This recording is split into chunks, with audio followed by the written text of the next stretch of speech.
दोस्तों को नमस्कार। सभी दोस्तों को नमस्कार। मैं अमित एक बार फिर लेकर हाजिर हूँ थर्ड सेमेस्टर के साइंस। दोस्तों तो ये मेरा पीपीटी के माध्यम से पहला वीडियो है, तो आपको कैसा लगेगा प्लीज बताइएगा जरूर। तो चलते हैं, शुरू करते हैं थर्ड सेमेस्टर की साइंस। तो दोस्तों ये यूनिट 2 शुरू कर रहे हैं, क्योंकि यूनिट 1 में कोई बेसिक चीजें हैं जो आप आसानी से पढ़कर समझ सकते हैं, लेकिन यूनिट 2 आपको समझाने की जरूरत है, इसलिए मैंने यूनिट 2 का ही वीडियो बनाया है, जो है हमारा क्या, दाब एवं वैज्ञानिक यंत्र। तो शुरू करते हैं दोस्तों। इस चैप्टर के अंदर हमें जो पढ़ने हैं टॉपिक, वो हमें कितने टॉपिक पढ़ने हैं, ये 7 टॉपिक पढ़ने हैं। पहला क्या है, दाब की अवधारणा, दाब तथा बल के संबंध, वायु द्वारा आरोपित दाब तथा उसका प्रभाव, निद्रव दाब, साइकिल पंप, फुटबॉल पंप तथा जल पंप के संबंध में जानकारी, और उत्प्लावन बल, और छठा पॉइंट हमारा आर्किमिडीज का सिद्धांत और द्रव द्वारा आरोपित दाब तथा उसका महत्व। तो दोस्तों यहाँ हमने 2 पॉइंट नंबर 4 और आपका नंबर 5, इसके बारे में हम आपको बाद में जानकारी देंगे। बाकी हम 5 पॉइंट आपको इसी में क्लियर करके आपको बताने की कोशिश करते हैं। तो शुरू करते हैं दोस्तों। अपना जो लेटेस्ट हमारा पॉइंट है वो है, सबसे पहले देखते हैं बल की अवधारणा, क्योंकि दाब पढ़ने से पहले हमें बल की अवधारणा के बारे में जानना होगा। तो बल क्या होता है ये हम जानते हैं। तो बल जो होता है, एक वस्तु जो यदि विरामावस्था में है तो उसे गतिशील बनाने के लिए, या कोई वस्तु क्या है गतिशील अवस्था में है तो उसे विराम अवस्था में लाने के लिए क्या करते हैं, हम उस पर क्या करते हैं, कुछ धक्का या फोर्स लगाते हैं, या गति वाली वस्तु को क्या करते हैं, रोकने की कोशिश करते हैं, खींचते हैं। तो उस अवस्था को क्या कहते हैं, बल कहते हैं। क्या होता है, बल। बल क्या होता है, द्रव्यमान, यानी उस वस्तु में क्या होता है, द्रव्यमान जो उसका भार होता है, जो हमेशा क्या होता है, बदलता नहीं है, गुणे त्वरण। त्वरण क्या होता है, जब वस्तु को रोकते हैं तो उसके वेग में जो परिवर्तन होता है उसी को क्या कहते हैं, त्वरण कहते हैं। तो इस बल को हम क्या प्रदर्शित करते हैं, फार्मूले से प्रदर्शित करते हैं, F = ma, यानी बल बराबर होता है द्रव्यमान गुणे त्वरण। अगला है, या हम इसी बल को एक और भाषा से रिप्रेजेंट कर सकते हैं कि बल एक भाववाचक क्या है, संज्ञा है, अर्थात बल को ना देखा जा सकता है, ना सूंघा जा सकता है, ना ही क्या किया जाता है, स्पर्श किया जाता है, बल्कि केवल इसे क्या किया जा सकता है, महसूस किया जा सकता है। आपको कोई मारता है, या आपको कोई धक्का देता है, या आपको कोई पकड़ता है, तो किससे फर्क पड़ता है, बल द्वारा ही तो पकड़ता है। तो बल की यूनिट जो होती है वो हमारी क्या होती है, न्यूटन होती है। तो बल क्या है, एक सदिश राशि है। ये भी याद करिएगा कि बल एक क्या है, सदिश राशि है, जो आपके क्या है, सुपर टेट में पूछे जाते हैं क्वेश्चन ऐसे, जिसकी किसी पिंड का वेग बदल सकता है। क्या है, क्या है, पिंड का वेग बदल सकता है। न्यूटन के गति के द्वितीय नियम के अनुसार क्या होता है, बल एक संवेग परिवर्तन की दर के अनुक्रमानुपाती होता है। यानी अगर हम लिखना चाहें तो F क्या लिख सकते हैं, आप यहां देखेंगे तो हम F क्या लिख सकते हैं, सीधी सी सिंपल सी भाषा में हम F क्या लिख सकते हैं, mv लिख सकते हैं। mv क्या होता है, मास, और v क्या होता है, हमारा वेलोसिटी होता है। तो इस तरह हम क्या करते हैं, रिप्रेजेंट कर सकते हैं। तो आगे हम देखते हैं दाब। तो दाब हमारा क्या होता है, दाब की अवधारणा सीधे सीधे व्यक्त कर सकते हैं, किसी सतह के इकाई क्षेत्रफल पर लगने वाले अभिलंब बल को दाब या प्रेशर कहते हैं, इंग्लिश में प्रेशर कहते हैं। इसकी इकाई क्या होती है, न्यूटन प्रति वर्ग मीटर होती है, जिसे दाब को क्या भी कहते हैं कि एक प्रचलित इकाई है। वो क्या है, अभी हम इसकी सारी इकाइयों के बारे में बताएंगे। देखिए यहाँ देखिए, जैसे ये डायग्राम है हमारा, इस डायग्राम में देखिए ईंट है, बालू है। बालू को में जब ईंट को खड़ा रखते हैं तो क्या होता है, एकांक इसका जो क्षेत्रफल होता है, ये एकांक क्षेत्रफल क्या होता है, बहुत कम होता है, जिससे क्या होता है, उस पर भार बहुत ज्यादा लगता है। तो एकांक क्षेत्रफल कम होने की वस्तु क्या होती है, वस्तु क्या होती है, बहुत ज्यादा बालू में क्या होती है, धंस जाती है, और उसके उस जो एरिया होता है उस पे क्या होता है, फोर्स ज्यादा अट्रैक्ट करता है। यही जब क्या होता है, ये वाला देखिए, जब ईंट को हम पट रख देते हैं तो क्या होता है, उसका क्षेत्रफल नीचे का क्या होता है, ईंट का बड़ा हो जाता है, और बालू के ज्यादा से ज्यादा भाग पर क्या करता है, घेरता है। तो वो उसमें धंसता है, नहीं धंसता है। तो बहुत कम एरिया में क्या होता है, उसके भाग को धंसता है। तो इस तरह क्या कहते हैं, दाब वो भाग होता है क्या है जो एकांक क्षेत्रफल पर लगता है, यानी बल लगाता है किसके, उस बालू के क्षेत्रफल पे। या आप देखते हैं रेत में एक स्टोरी तो आप जानते हैं कि क्या होता है, जो दलदल वाला स्टोरी, कि आप दलदल में जब जाते हैं तो क्या होता है, अगर हम दलदल में लेट जाते हैं तो सरफेस एरिया क्या होता है, हमारा क्षेत्रफल बढ़ जाता है, जिसकी वजह से क्या होता है, दलदल में वस्तु कोई भी इंसान डूबता नहीं है। अगर वो खड़ा रहता है तो दलदल में धीरे धीरे क्या होता है, डूब जाता है। तो यहाँ जो फार्मूला बनकर तैयार होता है, प्रेशर इक्वल टू यानी दाब इक्वल टू एफ अपॉन ए यानी बल अपॉन एरिया यानी क्षेत्रफल। दाब बराबर हिंदी में आपके लिए लिख दिए हैं, क्या होता है, दाब बराबर क्या होता है, बल बटे क्षेत्रफल। P को दाब कहते हैं, F को बल कहते हैं, A को क्षेत्रफल कहते हैं। दाब एक क्या है, सदिश राशि है, सॉरी दाब एक क्या है, यहाँ दबाव लिख गया है, यहाँ दबाव क्या होगा, नहीं क्या होगा, दाब होना चाहिए, क्या होना चाहिए, दाब होना चाहिए। इसको थोड़ा सही कर लेते हैं, क्या होगा, दाब होगा।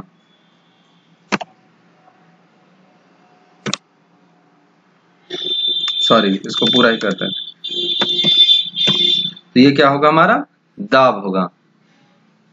तो इस तरह हम क्या करते हैं, दाब एक अदिश राशि, इसका ये SI क्या यूनिट होता है, पास्कल, यानी 1 पास्कल इक्वल टू 1 न्यूटन प्रति मीटर स्क्वायर हो सकता है।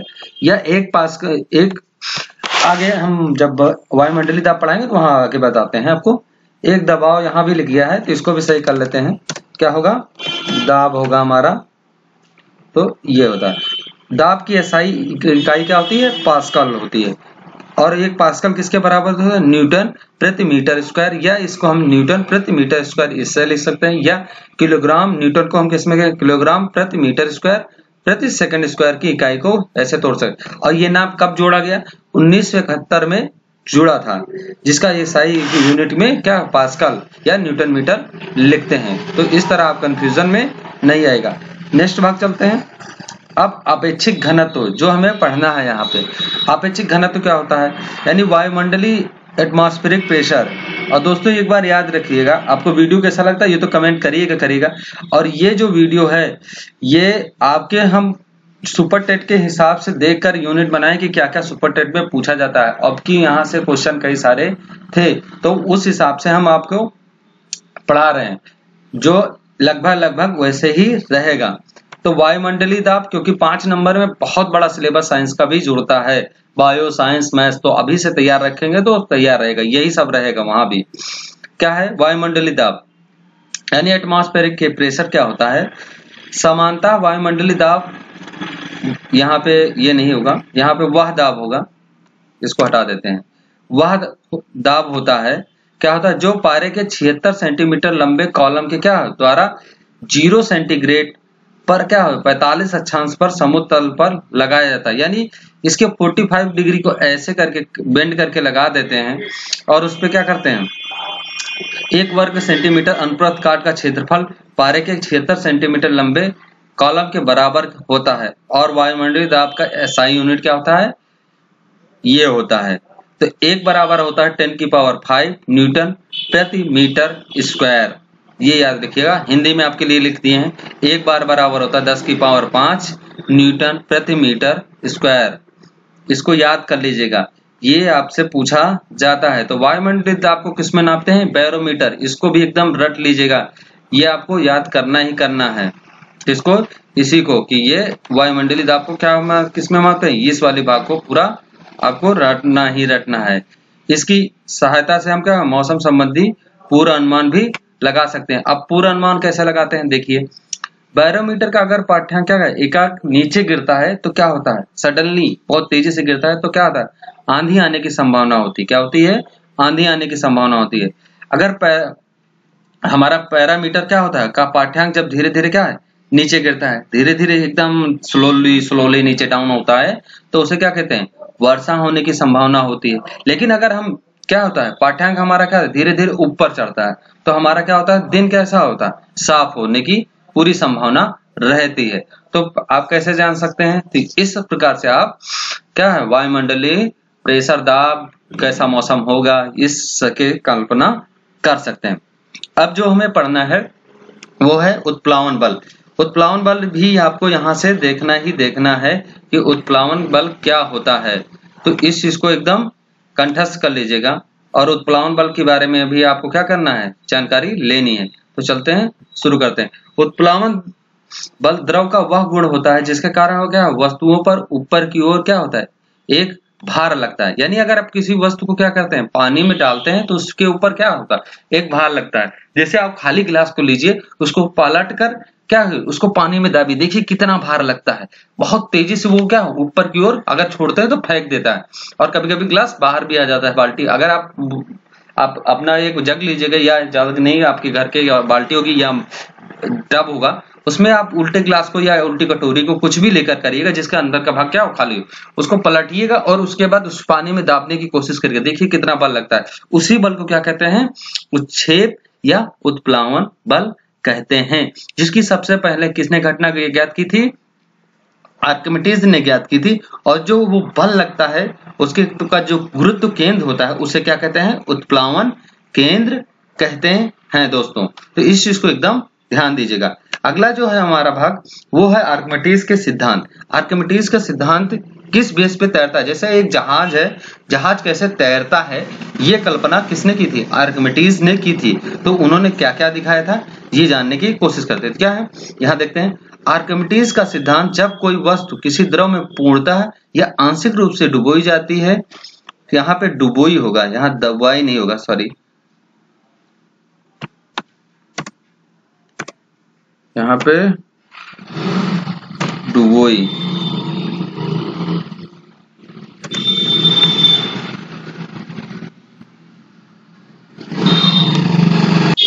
क्या होती है, डुबोई जाती है तो उसके भार में क्या होती है, कमी आती है।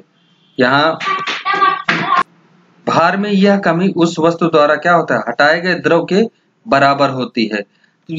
मतलब इसका कहने का क्या मतलब है, जब कोई वस्तु अगर हम पानी में डुबोते हैं, देखिए आप एक भरा जग लीजिए और आपको क्या है, टब एकदम डबोडब भरा हो, उसमें उस भरे जग को, पानी से भरा वो भी हो, उसको अगर हम उसमें डालते हैं तो क्या होता है, वो उतना भाग क्या होता है, पानी को बाहर निकलता है। या खाली जग को ही पूरा टब भरा हो और उसको दाबिए प्रेशर के साथ, तो क्या होगा, वो जितना उसका एरिया होगा, वॉल्यूम अंदर का, उतने भाग के बराबर क्या होता है, पानी को वो बाहर फेंकता है। तो इसी को किसने बताया, सर्वप्रथम यूनान वैज्ञानिक थे क्या, जिनका क्या नाम था, आर्किमिडीज। उन्होंने इस सिद्धांत को दिया।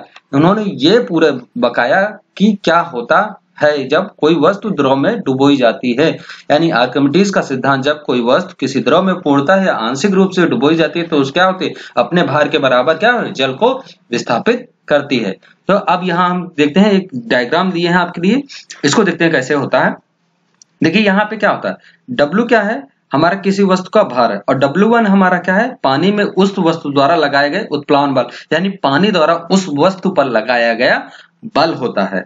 तो यहाँ देखिए, अगर हम W1 ग्रेटर देन क्या है, W1 सॉरी W बड़ा है W1 से, तो क्या होगी, वस्तु द्रव में डूब जाएगी। अगर देखिए हमारा जो वस्तु का भार है वो अगर हम ज्यादा होगा किसके, पानी के द्वारा लगाए गए भार से, तो क्या होगा, पानी का भार कम है, वस्तु का भार ज्यादा है, तो वस्तु किस में डूब जाएगी, पानी में डूब जाएगी। एक खाली गेंद लीजिए, एक ठोस बॉल लोहे की लीजिए, देखिए दोनों कौन तैरेगी, खाली बॉल पानी पे तैरती रहेगी और ठोस लोहे वाली बॉल क्या होगी, डूब जाएगी, क्योंकि पानी में उसका भार क्या है, ज्यादा है, पानी के द्वारा लगाए गए भार से। तो यहाँ पे देखिए ये A1 भाग में वस्तु डूब जाएगी। अब A to B जो भाग है उसमें देखिए, यानी W1 इक्वल टू W1, तो वस्तु क्या है, पूर्णतः डूबी हुई तैरेगी। अगर दोनों बराबर हैं तो वस्तु डूब जाएगी पर तैरती रहेगी। कभी कभी आप पत्तियां उत्तियां डालते हैं तो देखते क्या है, तैरती रहती है, सूखी पत्ती डाल देते हैं या हल्का सा गीली, तो तैरती रहती है। अगर क्या है, W हमारा छोटा है, कौन सा, वस्तु का भार छोटा है, और W1 वस्तु द्वारा यानी उसका क्षेत्रफल बड़ा है और भार ज्यादा लग रहा है पानी का, तो वो वस्तु क्या है, तैरते गए। इसी बल पर क्या है, हमारे नावें काम करती हैं। यानी देखिए जितनी बड़ी नाव बनाई जाती है उसका क्षेत्रफल भी उतना चौड़ा बनाया जाता है कि उसके भार के बराबर जो वस्तु जल है उसका बल ज्यादा होना चाहिए। तो इससे क्या निष्कर्ष निकलता है वो देख लेते हैं। तो इससे निष्कर्ष जो निकला कि वस्तु का भार उत्प्लावन बल के बराबर या इससे कम होने पर वस्तु क्या होती है, तैरती है। उत्प्लावन बल के बराबर या उससे कम होने पर क्या है, वस्तु तैरती है। ये हमारा निष्कर्ष निकला।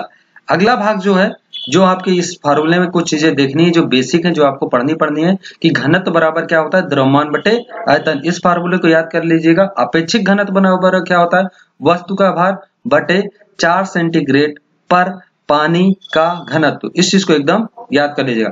अब जब क्या है, जब बर्फ समुद्र के पानी में तैरती है तो क्या होता है, देखिए हिमखंड क्या होते हैं, जब तैरते हैं तो वहां क्या होता है, एक भाग उस हिमखंड का एक क्षेत्रफल भाग क्या होता है, ऊपर होता है, बाकी 1/10 भाग क्या होता है, पानी के नीचे, पानी के ऊपर रहता है। सॉरी 1/1 भाग, पूरे हिमखंड का एक भाग ऊपर रहता है, बाकी 10 भाग क्या होता है, पानी के नीचे रहता है।